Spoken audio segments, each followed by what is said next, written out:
Dear students, welcome to my YouTube channel. आज हम James Stephens द्वारा कंपोज्ड द स्नेयर पोइम का अध्ययन करेंगे। इस वीडियो में हम पूरी पोइम को लाइन टू लाइन, इसकी समरी, इसके क्वेश्चन आंसर और कुछ ऐसे क्वेश्चन आंसर जो टेक्स्ट बुक में नहीं है लेकिन बोर्ड एग्जाम में पूछे गए हैं, उन सब का अध्ययन करेंगे। डियर स्टूडेंट्स, इस पोइम के माध्यम से कवि वन्य जीवों के प्रति अपनी सहानुभूति को दर्शाता है। इस पोइम में कवि को एक दर्दयुक्त खरगोश की चीख की आवाज सुनाई देती है और ये चीख सुनकर कवि को ये महसूस होता है कि कहीं पर एक खरगोश जाल में या फंदे में फंस गया है और वो मदद को पुकार रहा है। कवि उस खरगोश की मदद करना चाहता है, उस स्थान को ढूंढना चाहता है, लेकिन वह उस स्थान को ढूंढ पाने में और उस खरगोश की सहायता कर पाने में अपने आप को असमर्थ महसूस करता है।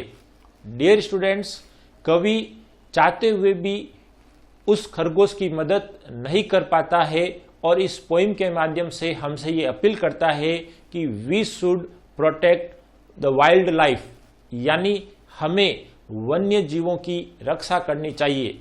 और यहीं से इसकी थीम निकलती है, protections of wild life of the world, यानी विश्व के वन्य जीवों की सुरक्षा या रक्षा करना। और यही इस पोइम की थीम है, the protections of wild life, यानी वन्य जीवों का संरक्षण या उसकी सुरक्षा। डियर स्टूडेंट्स, हम अब इस पोइम का लाइन टू लाइन अध्ययन करेंगे, इसलिए आप अपने पास अपनी बुक रख सकते हैं या आप यहां पर लिखी हुई लाइनों से भी इस पोइम का अध्ययन कर सकते हैं। Let's begin with first line. I hear a sudden cry of pain. I say हमारा तात्पर्य है पोइट से, यानी जेम्स स्टेफिन। पोइट कहता है कि आई यानी मैं, हियर सुनता हूं, a sudden cry of pain अचानक एक दर्द युक्त आवाज या चीख को। There is a rabbit in a snare, और इस चीख को सुनकर कवि अनुमान लगाता है कि कहीं पर एक खरगोश जाल में फंसा है या एक फंदे में फंसा है। There is a rabbit in a snare, now I hear the cry again. कवि एक बार फिर उस चीख को सुनता है, but I can not tell from where, लेकिन कवि उस आवाज के स्थान को बताने में असमर्थ है या नहीं बता सकता है कि ये कहां से आ रही है। But I can not tell from where, लेकिन मैं नहीं बता सकता जहां से ये आवाज या चीख मुझे सुनाई देती है। पहले स्टेंजा में कवि को एक चीख सुनाई देती है और उस चीख को सुनकर कवि ये महसूस करता है और अनुमान लगाता है कि एक खरगोश एक फंदे में या जाल में फंसा है। कवि को वो आवाज पुनः सुनाई देती है, लेकिन कवि उस स्थान को बताने में असमर्थ है जहां से ये आवाज या चीख उसको सुनाई देती है। Next stanza, but I can not tell from where. Dear students, आप देखें तो प्रत्येक स्टेंजा की अंतिम लाइन और नेक्स्ट स्टेंजा की फर्स्ट लाइन सेम है, जो कि उसकी यूनिटी को दर्शाता है। उन कवि के विचारों में जो यूनिटी है, जो एकता है, उसको बताता है। तो dear students, but I can not tell from where, लेकिन मैं नहीं बता सकता जहां से ये आवाज आती है। He is calling out for aid. He is यानी वो खरगोश इज कॉलिंग आउट, पुकार रहा है, फॉर एड, एड के लिए। एड से हमारा तात्पर्य है हेल्प यानी सहायता। एड यानी हेल्प, सहायता, किंतु वो मुझे सहायता के लिए पुकार रहा है। Crying on the frightened air. Crying on और उसकी चिल्लाहट से द फ्राइटेंड एयर, पूरे वातावरण को वो भयभीत बना रहा है। एयर का मतलब यहां पर हमारा तात्पर्य है वातावरण, यानी जंगल के वातावरण या जंगल में सब कुछ, जंगल के वातावरण को भयभीत बना रहा है। यानी खरगोश की इस चिल्लाहट, इस चीख के कारण पूरा जंगल का वातावरण भयमय हो गया है। मेकिंग एवरीथिंग अफ्रेड, मेकिंग और उसकी ये चीख बना रही है एवरीथिंग, प्रत्येक को, यानी पूरे वन्य जीवों को, अफ्रेड, भयभीत। मेकिंग एवरीथिंग अफ्रेड, यानी खरगोश की चीख से पूरे जंगल का वातावरण भयभीत हो गया है। Making everything afraid, wrinkling up his little face, और उस भय के कारण, उसकी चीख के कारण, उसके भय और डर के कारण, wrinkling up his little face, उस खरगोश का चेहरा रिंकलिंग, चिंता की लकीरों से भर गया है। रिंकल का मतलब सलवटे, लकीरें। As he cries again for aid, as ज्यों ही क्राइज वह चिल्लाता है, अगेन एक बार फिर, फॉर एड सहायता के लिए, यानी ज्यों ज्यों समय बीता है खरगोश अपने आप को उससे बचने में असमर्थ पाता है और वो सहायता के लिए चिल्लाता है, और ज्यों ज्यों समय बीता है उसके चेहरे पर रिंकलिंग अप यानी सलवटें, चिंता की लकीरें पड़ जाती है। And I can not find the place, लेकिन कवि एक बार फिर अपनी व्यथा को बताता है कि आई can not find the place, लेकिन वह स्थान लोकेट करने में या पता लगाने में मैं असमर्थ हूं या नहीं ढूंढ सकता हूं।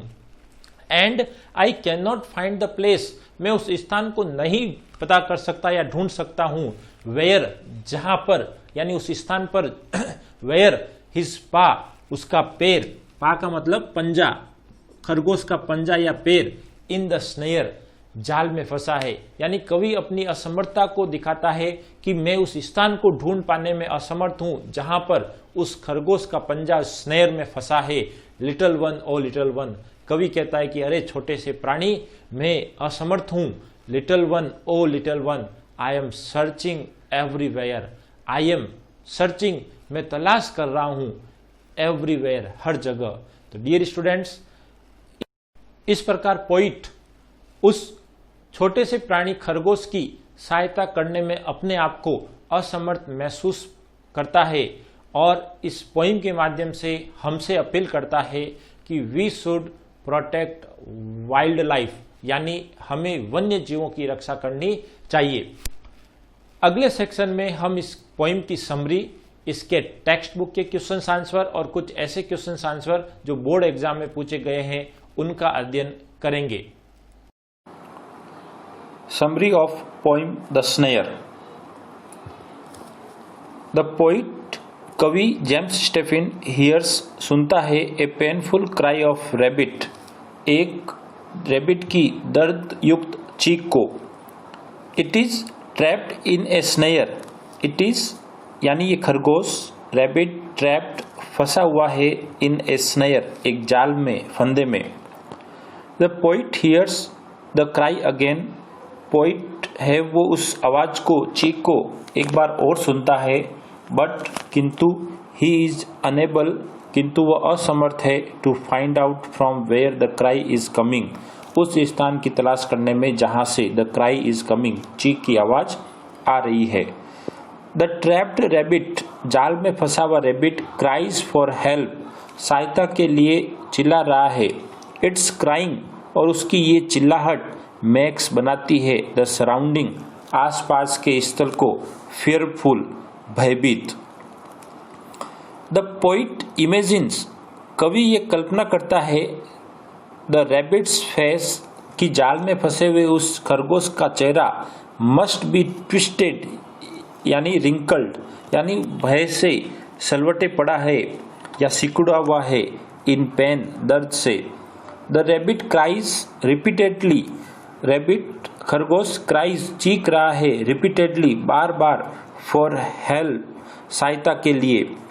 द पोइट वांडर्स, कवि इधर उधर भटकता है, हियर एंड देयर, इधर उधर, लुकिंग फॉर द एनिमल्स, उस जानवर की यानी रैबिट की तलाश के लिए।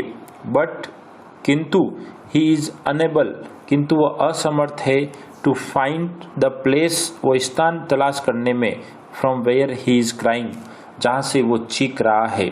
यानी इस पोइम में कवि एक जानवर की चीखने की आवाज सुनता है और इस आवाज से वो अनुमान लगाता है कि एक खरगोश के चीखने की आवाज़ जो किसी जाल या फंदे में फंसा है, वह उसकी मदद करना चाहता है, उस स्थान को ढूंढना चाहता है जहां पर वो खरगोश का पंजा या खरगोश का पैर जाल में फंसा है, लेकिन वो उस स्थान को तलाश करने में अपने आप को असमर्थ पाता है।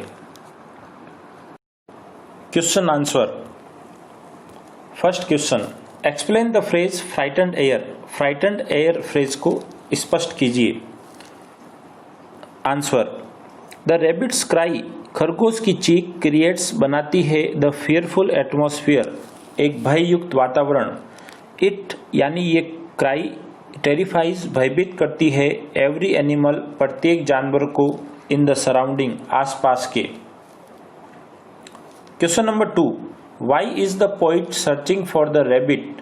वाई इज द पोइट, कवि क्यों, सर्चिंग फॉर, तलाश कर रहा है, द रैबिट, खरगोश की? Answer, the poet is searching, कवि तलाश कर रहा है, फॉर द रैबिट, खरगोश की, बिकॉज, क्योंकि, he wants to help the rabbit, क्योंकि वह खरगोश की सहायता करना चाहता है। दिस शोज, उसकी ये कार्य, शोज बताता है the poet's pity for animal, जानवरों के प्रति दया को। Question number 3, who is afraid and why? कौन भयभीत है और क्यों? Answer, a rabbit is afraid because it is trapped in a snare. कौन अफ्रेड है? रैबिट। क्यों? बिकॉज इट इज ट्रैप्ड, वह फंसा हुआ है, इन ए स्नेयर, एक जाल में। डियर स्टूडेंट्स, इसका एक और भी आंसर हो सकता है, द पोइट इज अफ्रेड। कौन भयभीत है? पोइट अफ्रेड है, बिकॉज, क्योंकि, he does not locate, locate का मतलब पता लगाना या स्थान ढूंढना, he does not locate the rabbit, वह रैबिट का पता नहीं लगा पाया या लगाता है। थस, इस प्रकार, he failed to help the rabbit, वह रैबिट की सहायता करने में असफल हो जाता है। तो इस क्वेश्चन के दोनों आंसर सही है। कौन अफ्रेड है? रैबिट। क्यों? क्योंकि वह जाल में फंसा है, इस कारण से। कौन अफ्रेड है? कवि। क्यों? क्योंकि वह उस खरगोश को तलाश करना चाहता है, उसकी सहायता करना चाहता है, लेकिन वह उसकी तलाश करने में और सहायता करने में कवि असफल रहता है, इसलिए वो भयभीत है। Question number 4, what provides unity to the poem? ऐसी कौन सी वो चीज है जो इस पोइम को एक यूनिटी प्रोवाइड, प्रदान करती है?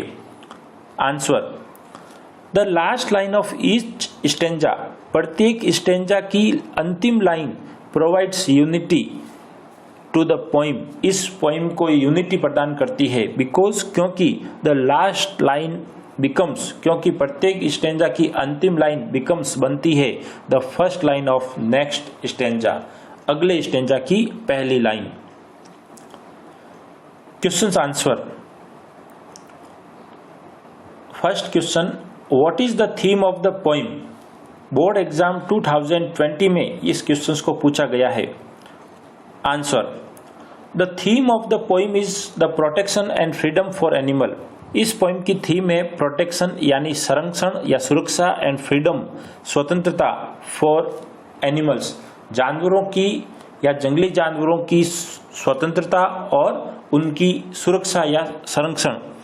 द पोइम शोज, ये पोइम शोज बताती है या दिखाती है पीटी फॉर एनिमल्स, जानवरों के प्रति दया को। इट इंस्पायर, ये पोइम हमें प्रेरित करती है, अस, हमें, टू प्रोटेक्ट, रक्षा करना, वाइल्ड लाइफ, वन्य जीवन की। It gives us A message, वह हमें संदेश देती है, दैट एवरीवन, की प्रत्येक, शुड बी सेंसिटिव, एक समझ रखनी चाहिए, टुवर्ड्स द एनिमल, जानवर के प्रति। यानी ये हमें संदेश देती है कि हमें प्रत्येक जानवर के प्रति सेंसिटिव यानी संवेदनशील होना चाहिए। क्वेश्चन नंबर 2, व्हाट एटीट्यूड, वो क्या दृष्टिकोण है, डज द पोइट, कवि, हैव, रखता है, टुवर्ड्स द रैबिट्स प्लाइट, खरगोश की प्लाइट, दशा पर। Question number 3, how is the attitude of the poet, कवि का दृष्टिकोण या नजरिया कैसे, टुवर्ड्स, के प्रति है, द रैबिट, रैबिट के, रिफ्लेक्ट, बताता है या प्रदर्शित होता है। डियर स्टूडेंट्स, दूसरे और तीसरे क्वेश्चंस का आंसर सेम है, यानी यूं कहे तो दूसरा और तीसरे क्वेश्चंस का अर्थ लगभग सेम है, केवल थोड़ा सा शब्दों का इधर उधर का हेरफेर है। आंसर, द पोइट शोज, कवि दिखाता है, हिज सिंपैथी, अपनी सहानुभूति, towards the rabbit's plight, rabbit की दशा के प्रति। The rabbit is trapped in a snare, rabbit है वो एक जाल में फंसा है। इट क्राइज फॉर हेल्प, ये रैबिट सहायता के लिए चीखता है। हियरिंग द क्राइज, चीख सुनकर, hearing the cries of the rabbit, rabbit की चीख सुनकर द पोइट ट्राइज, कवि कोशिश करता है टू फाइंड, ढूंढने की, एंड टू हेल्प इट, और उसकी सहायता करने की, बट किंतु he is unable to locate it, किंतु वह उसको ढूंढ पाने में असमर्थ रहता है। डियर स्टूडेंट्स, यहाँ पर ये एटीट्यूड है, कवि का ये नजरिया है कि वो उसकी सहायता करना चाहता है लेकिन सहायता करने में असमर्थ है, क्योंकि वो उस स्थान को नहीं ढूंढ पा रहा है जहां पर खरगोश फंसा हुआ है। Question number 4, describe the universal appeal of the poem. Answer, the poem's appeal, poem हमसे अपील करती है to protect the wildlife of the world, संसार के या विश्व के वन्य जीवों को बचाना या रक्षा करना। इट इंस्पायर्स अस, ये हमें प्रेरित करती है टू प्रोटेक्ट वाइल्ड लाइफ, वन्य जीवों की रक्षा करने को। It gives us A message, वो हमें मैसेज देती है that everyone should be sensitive towards the animal, कि सभी को शुड बी होना चाहिए सेंसिटिव, संवेदनशील टुवर्ड्स द एनिमल, जानवरों के प्रति। All animals belong to us, सभी जानवर हमसे संबंधित है।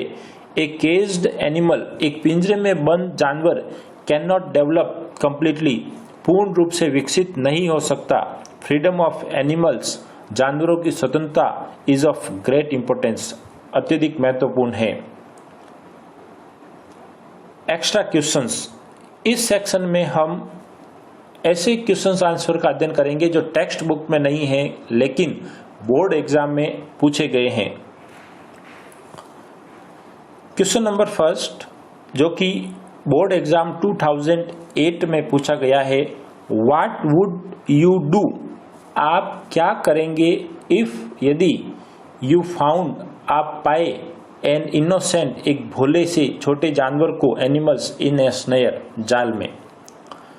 Answer, if I found an innocent animal in a snare, यदि मुझे या मैं एक भोले जानवर को स्नेयर में यानी जाल में फंसा हुआ पाया, आई वुड सेव इट, तो मैं उसको बचाऊंगा इमीडिएटली, तुरंत, यानी बिना समय गंवाए, without any waste of time, I would save it, मैं उस जानवर को बचाऊंगा। आई वुड प्रोवाइड, मैं व्यवस्था करूंगा, ए सेफ प्लेस, एक सुरक्षित स्थान की, टू सेव इट्स लाइफ, उसके जीवन को बचाने के लिए। यानी यदि मुझे एक जानवर जाल में फंसा हुआ मिलता है तो मैं उसको बचाऊंगा और उसके लिए एक ऐसे सुरक्षित स्थान की व्यवस्था करूंगा जिससे उसका जीवन बच सके।